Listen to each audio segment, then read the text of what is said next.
The Defense Department has a long history of fiscal mismanagement.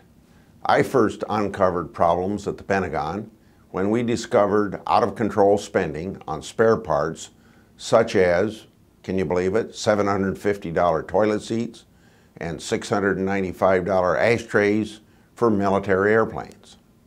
My latest efforts were released this month in an in-depth oversight report detailing numerous breakdowns in the auditing process used by the Inspector General's office at the Department of Defense. You've often heard me say that the Inspector General is the taxpayer's first line of defense against waste, fraud, and abuse. When it's not functioning properly, obviously the taxpayers lose. The report concludes that the office has strayed far in its core mission.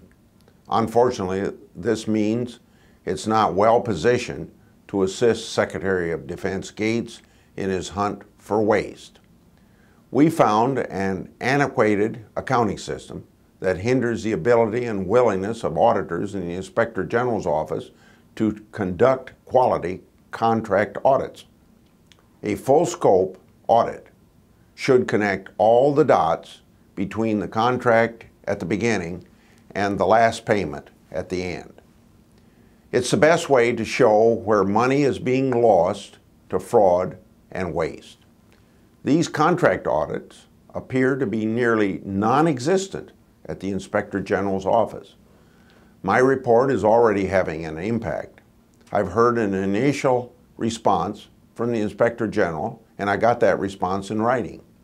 He has also requested a meeting to discuss how his office can do a better job of following the money. Secretary Gates has called for a top-to-bottom review of the Pentagon's fiscal house. His initiative is a real opportunity to restore fiscal discipline to the department and show the American people that we're serious about getting spending under control in Washington.